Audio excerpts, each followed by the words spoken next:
በስመ አብ ወወልድ ወመንፈስ ቅዱስ አሐዱ አምላክ። መዝሙር 77 ተግሣጽና ምክር ለሁሉ።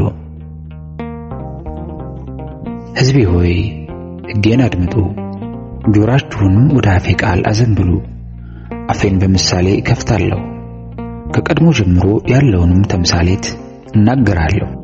የሰማነውንና ያየነውን አባቶቻችንም የነገሩንን ለሚመጣው ትውልድ ከልጆቻቸው አንሰውርም። የእግዚአብሔርን ምስጋናና ኃይሉን ያደረገውንም ተአምራት ተናገረ።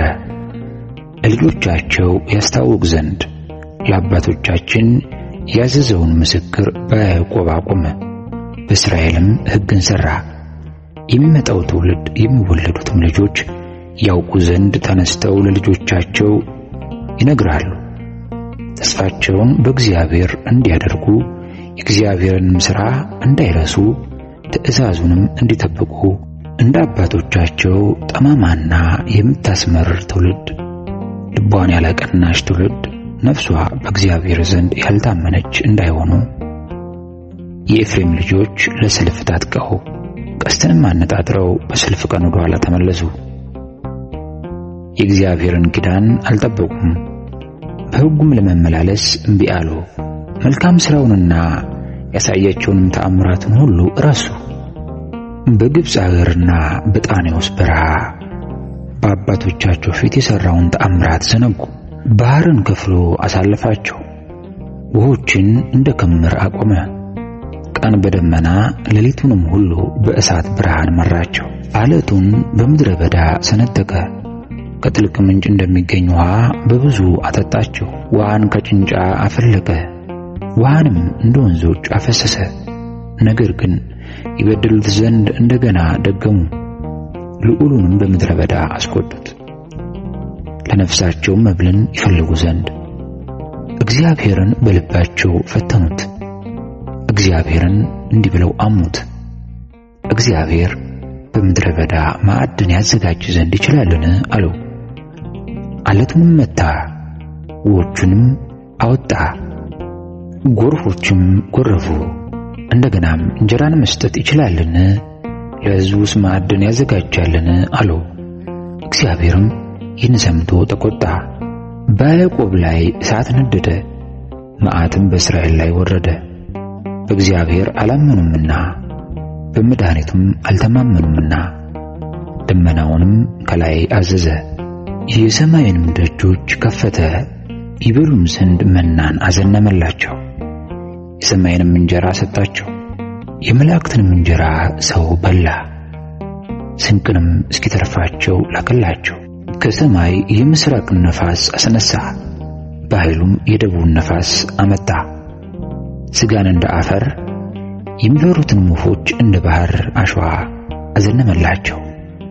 በሰፈራቸው መካከል በድንኳኖቻቸውም ዙሪያ ወደቀላቸው። በሉ እጅግም ጠገቡ፣ ምኞታቸውንም ሁሉ ሰጣቸው፣ ከወደዱትም አላሳጣቸውም። መብላቸውን ገና ባፋቸው ሳለ የእግዚአብሔር ቁጣ በላያቸው መጣ፣ ከእነርሱም ብዛት ያላቸውን ገደለ፣ የእስራኤልንም ምርጦች አሰናከለ። ከዚህም ሁሉ ጋር እንደገና በደሉ፣ ተአምራቱንም አላመኑ።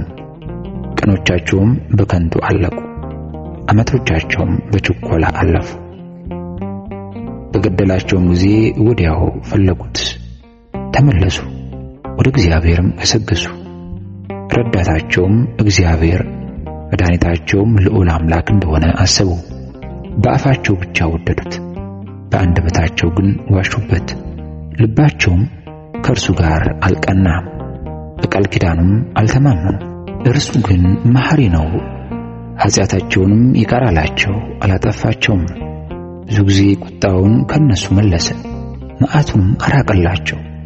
ወጥቶ የማይመለስ መንፈስ ሥጋም እንደሆኑ አሰበ። በምድረ በዳ ምን ያህል አስቆጡት፣ በበረሃም አሳዘኑት። ተመለሱ፣ እግዚአብሔርን ፈተኑት፣ የእስራኤልንም ቅዱስ አሳዘኑት። እነርሱም እጁን አላሰቡም፣ ከጠላቶቻቸውም እጅ ያዳነበትን ቀን በግብፅ ያደረገውን ተአምራቱን በጣኔዎስ በረሃ ያደረገውንም ድንቁን ረስተዋልና ወንዞቻቸውንም ወደ ደም ለወጠ። ምንጮቻቸውን ደግሞ እንዳይጠጡ ዝንቦችንም በላያቸው ሰደደባቸው። በሏቸው፣ በጓጉንቸርም አጠፏቸው። ፍሬያቸውን ለኩብኩምባ ሥራቸውንም ለአንበጣ ሰጠ። ወይናቸውን በበረዶ በለሳቸውንም በአመዳይ አጠፋ። እንስሶቻቸውን ለበረዶ ሀብታቸውንም ለእሳት ሰጠ።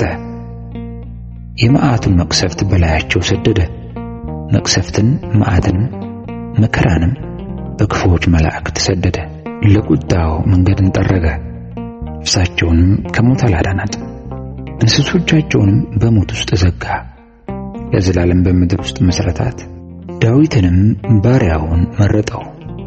ከበጎች እረኝነትም ላይ መርጦ ወሰደው። ከሚያጠቡ በጎችም በኋላ ባሪያውን ያዕቆብን ርስቱንም እስራኤልን ይጠብቅ ዘንድ ወሰደው። በልቡ ቅንነት ጠበቃቸው፣ በእጁም ብልሃት መራቸው። መዝሙር 78 ስለ መቃብያን። አቤቱ አሕዛብ ወደ ርስትህ ገቡ፣ የቅድስናህንም መቅደስ አረከሱ። ኢየሩሳሌምንም እንደ መደብ አደረጓት። የባሪያዎችህንም ሰውነት ለሰማይ ወፎች፣ የጻድቃንህንም ሥጋ ለምድር አራዊት መብል አደረጉ። ደማቸውንም በኢየሩሳሌም ዙሪያ እንደ ውሃ አፈሰሱ፣ የሚቀብራቸውም አጡ። ለጎረቤቶቻችን ስድብ፣ በዙሪያችንም ላሉ መሳቂያና መዘባበቻ ሆን። አቤቱ እስከ መቼ ለዘላለም ትቆጣለህ? ቅናትህም እስከ መቼ እንደ እሳት ይነዳል? ስምህን በማይጠሩ መንግሥታት ላይ በማያውቁም አሕዛብ ላይ መዓትህን አፍስስ። ያዕቆብን በልተውታልና ስፍራውንም ባድማ አድርገዋልና። የቀደመው በደላችንን አታስብብን፣ ምሕረትህ በቶሎ ታግኘን። እጅግ ተቸግረናልና አምላካችንና መድኃኒታችን ሆይ እርዳን። ስለ ስምህ ክብር አቤቱ ታደገን፣ ስለ ስምህም ኃጢአታችንን አስተሰርይልን። አሕዛብ አምላካቸው ወዴት ነው እንዳይሉ የፈሰሰውን የባሪያዎችን ደም በቀል በዓይኖቻችን ፊት አሕዛብ ይወቁ። የእስረኞች ጩኸት ወደ ፊትህ ይግባ፣ እንደ ክንድህም ታላቅነት ሊገደሉ የተፈረደባቸውን አድን። አቤቱ የተዘባበቱብህን መዘባበታቸውን ለጎረቤቶቻችን 7 እጥፍ በብብታቸው ክፈላቸው። እኛ ሕዝብህ ግን የሰማርያም በጎች ለዘላለም እናመሰግንሃለን፣ ለልጅ ልጅም ምስጋናህን እንናገራለን። ምስጋና ይሁን አንድ አምላክ ለሚሆን ለአብ ለወልድ ለመንፈስ ቅዱስ አሜን።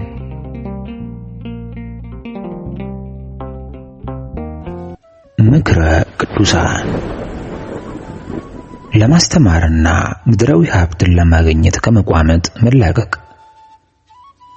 አቡነ ሽኖዳ ሳልሳዊ። መምህር ለመሆን መፈለግ አደገኛ ስለሆነ መተው ይኖርብሃል። የተወደድከው ወንድሜ በተቻለ መጠን ከእንደዚህ አይነት ፍላጎት ነፃ ሁን። ሰዎችን ማስተማር ትፈልጋለህን? የተባረከው ወንድሜ ሆይ ይህ አቋም ካለህ እኔ ጋር ላትስማማ ትችል ይሆናል። እኛ ስለ ሁሉም ነገር ሙሉ ዕውቀት የለንም፣ እንዲሁም ከሚፈልገው የብስለት ደረጃም አልደረስንም። በአንድ በኩል ብቻ የምንገነዘባቸው ብዙ ጉዳዮች ስላሉ ሰዎችንን እናሳስታቸዋለን። እኛ በእድሜ እየጨመርን በመጣን ጊዜ ምናልባትም በመንፈሳዊነትና ዕውቀት እያደግን ስንመጣ የሃይማኖት አረዳዳችን የተለየ ሊሆን ይችላል። ስለሆነም እነዚያ ስንጀምር ያስተማርናቸው ሰዎች ምን ይሆኑ?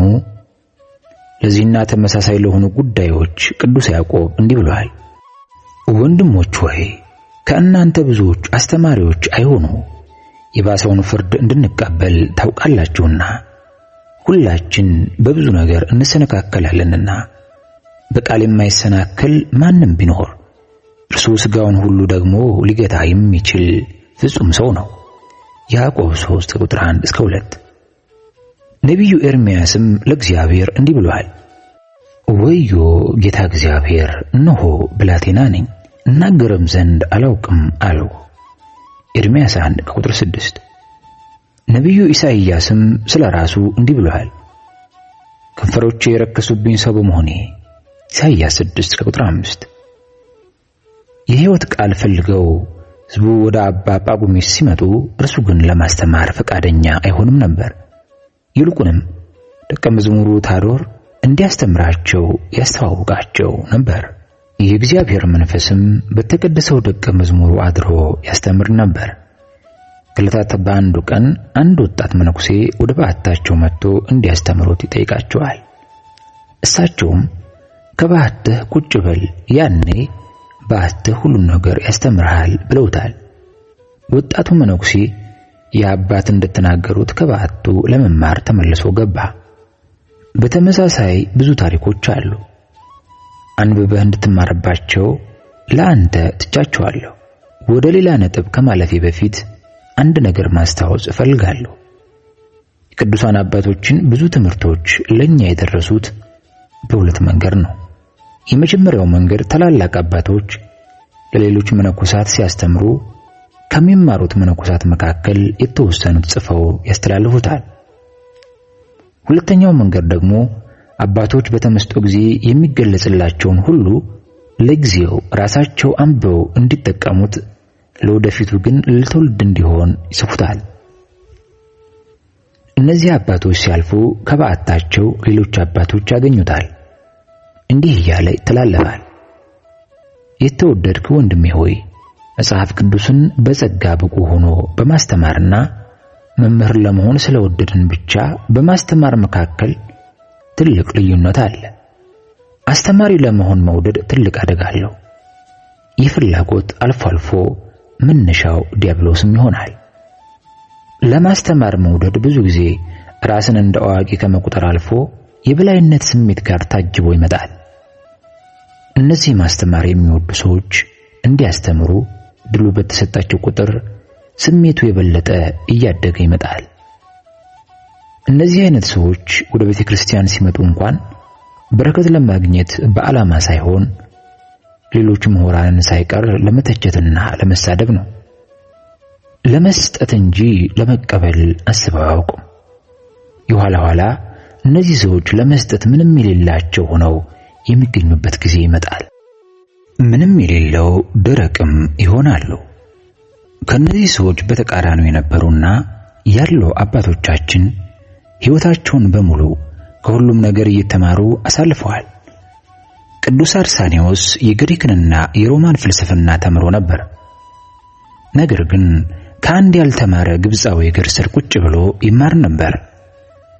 አባቶቻችን ልክ አበባዎችን ለመቅሰም እንደምትበር ንብ ነፍሳቸው ዕውቀትን ለማግኘት በራለች፣ ተሯሩጣለች። ለማስተማር መውደድ ሌላው አደገኛ ነገሩ ራስን ሊያስረሳ ይችላል። በትልቅ ችግር ውስጥ ያለ ስለ አንድ ሰው የማውቀው ልንገርህ። ይህ ሰው መጽሐፍ ቅዱስ የሚያነበው ሌሎችን ለማስተማር ብሎ ለመዘጋጀት እንጂ ለራሱ መንፈሳዊ ሕይወት አይደለም። ሲመጸውትም ለሕዝቡ አርአያ ለመሆን እንጂ ከምጽዋት የሚገኝን ጽድቅ አስቦ ወይም ድሆች አሳዝነውት አይደለም። ሕይወቱን በጥንቃቄ የሚመራው ሌሎች እንዳይቃወሙት እንጂ ራሱን ወደ እግዚአብሔር ለማቅረብ አስቦ አይደለም። ከሰዎች ጋር ሲቀመጥ ለመማር አይፈልግም። በውይይት ወይም በስብሰባ ወቅት ሰፊውን ጊዜ ወስዶ ይናገራል። ይልቁንም እንደ አዋቂ ሆኖ የሚደረገውን ውይይት ለመምራት ለማስተካከል ይፈልጋል። ስለ ውይይቱም ትንታኔ ይሰጣል። እንደነገረኝ ከሆነ ከዕለታት አንድ ቀን ለጸሎት ቆሞ ሲጸልይ የእግዚአብሔር መንፈስ ሊመልሰው ፈልጎ ይመስለኛል ወደ ተመስጦ ይገባል። እርሱም ተመስጦውን ጸሎቱን አቋርጦ ይታየውን ሁሉ ይጽፋል። ተመልከቱ፣ ይህን የመሰለ ተመስጦ ያቋረጠው ስለሚያስተምረው ነገር በማሰብ ነው። የጸጋ ትርጉሙና ዓላማው ለእንደነዚህ ያሉ ሰዎች ጠፍቷል ወይም ተዛብቷል። ማስተማር ሁሉንም ነገር ሆኗል ማለት ነው። ልቤ የወደደውን አንድ ነገር በጆሮህ ልንገርህ። ሰዎች ምን ልታስተምራቸው ትፈልጋለህ? ሃይማኖት በአእምሮ ውስጥ የሚሞላ ዕውቀት ነው ብለህ ታስባለህ? ለአንተ አብዝቼ እፈራለሁ። ይህማ ከሆነ ሃይማኖት ሰዎች የሚያጠኑት እና የሚፈተኑት ሌላ የትምህርት ዘርፍ ሆኗል ማለት ነው። አንተ በተወሰነ መልኩ እንደምታውቀው ሃይማኖት መንፈስና ሕይወት ነው። የማውቀው ሰው ብዬ ታሪኩን የነገርኩህ ሰው አንድ ቀን ወደኔ መጥቶ እኔ በቤተ ክርስቲያን ውስጥ አገልጋይ ነኝ፣ ምን ይጠበቅብኛል፣ ምን ላድርግ ብሎ ጠየቀኝ። እኔም እንዲህ አልኩት፣ በመንፈስ ተመላለስ፣ ከሌሎች ለመማር ጊዜ ስጥ። እውነቱን ልንገርህ፣ የምታስተምራቸው በአጠገብህ ዙሪያ ያሉ ነፍሶችን ተወዳቸዋለህ እንጂ እያስተማርካቸው አይደለም። እነዚህ ነፍሳት አንተን የሚቀርቡህ ስለሚወዱህ እንጂ ስለምታስተምራቸው እንዳልሆነ ማወቅ አለብህ። ሌላው ደግሞ ምድራዊ ሀብትን ከመፈለግ መላቀቅ። ምድራዊ ሀብት ብዙ ሰዎች ባለ ሀብት እንዲሆኑ ያስባሉ። ብዙ የዓለም ነገር እንዲኖራቸውም ይጨነቃሉ። የተወደድከው ወንድሜ ሆይ፣ እንዲህ ያለ ጭንቀት መንፈስን ስለሚረብሸው አንተ ነፃ እንዳልሆንክ አምናለሁ። እርግጠኛ መሆን ያለብህ አንተ ወደዚህ ምድር ስትመጣ እንደ እኔ ምንም አልነበርክም። ከእናትህ ማህፀን ስትወጣ ራቁትህን ነው። ከወጣ በኋላም ያለ ነገር ሁሉ የእግዚአብሔር ስጦታ ነው። ይህም ያንተ ሀብት ሳይሆን እንድትጠቀምበት ለተወሰነ ጊዜ በአንተ እጅ የሚገኝ ነው። ከዚህ ዓለም ስትለይ እንደ ቀደመ አመጣጥህ ራቁትህን ትሄዳለህ። ትተህ የምትሄደውን ሀብት ሌላ ሰው የባለቤትነት መብት ጥያቄ ያቀርብበታል።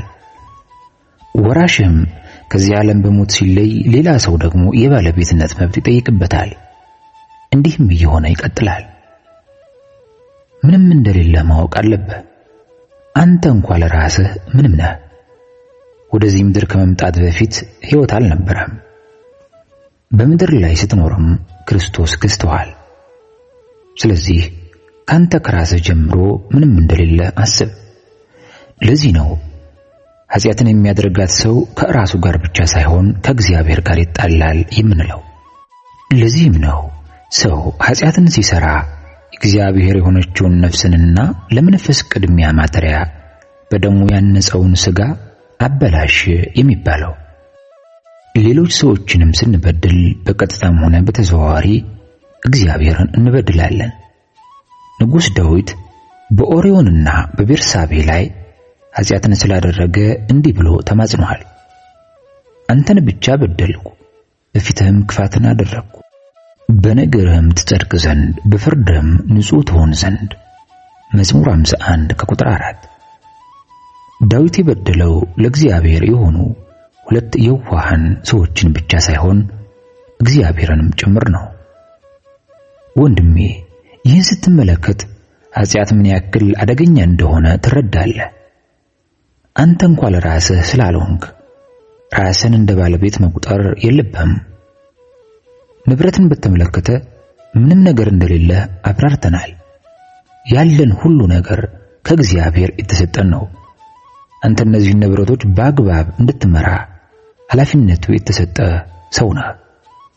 እነዚህን ንብረቶች በአግባቡ እንድትመራ ኃላፊነቱ የተሰጠ ሰው ነህ።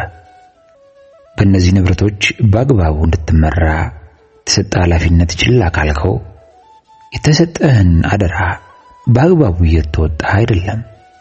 በእነዚህ ንብረቶች ተጠያቂ አንተ ነህ። እግዚአብሔርም እንዲህ ይልሃል፣ ይህ የምሰማብህ ነገር ምንድነው? ወደፊት ለኔ መጋቢ ልትሆን አትችልምና የመጋቢነትን ሂሳብ አስረክበኝ። ሉቃስ 16 ከቁጥር 2። ቅዱስ ዳዊት ንጉሥና ባለጸጋ ሆኖ እያለ እኔ ችግረኛና ምስኪን ነኝ ብሏል። መዝሙር 70 ከቁጥር 4። በስጋዊ እይታ ከታየ ዳዊት ችግረኛና ምስኪን አይደለም። ነገር ግን በመንፈሳዊነት አይን ከታየ እውነት ነው። ያለው ነገር ሁሉ ባዶ ነው። ብዙ መንፈሳዊ አባቶች ሀብታቸውን እየተዉ ገዳማዊ ሕይወትን መስርተዋል። እንዲህ አይነት ውሳኔም ለመንፈሳዊ ሕይወት ጥንካሬ መሰረት ሆኗቸዋል። ስለ ምጽዋት ትክክለኛ ግንዛቤ እንዳለህ እረዳለሁ። የምትሰጠው ምጽዋት ያንተን ገንዘብ ሳይሆን የእግዚአብሔርን ድርሻ እርሱ ለፈጠራቸው ሰዎች ነው። ይህን የምታውቅ ከሆነ ምጽዋት ገንዘብ ባደረግካት ቁጥር ራስህን ጻድቅ ወይም ከፍ ለማድረግ የሚያስችል ምክንያት የለህም ማለት ነው። በመስጠትም ሌሎች እንዲያከብሩ መፈለግህም አግባብ አይደለም። ሀብታም ነኝ የሚለው ስሜት መንፈስህ ነፃ እንዳይሆን ያደርጋል። የሌለህንም እንዳለህ አድርጎ እንድታስብ ያደርጋል። ከዚህ መንፈስ ለመውጣት ራስን ማወቅ ያስፈልጋል። አንድ አምላክ ለሆነ ለአብ ለወልድ ለመንፈስ ቅዱስ አሜን።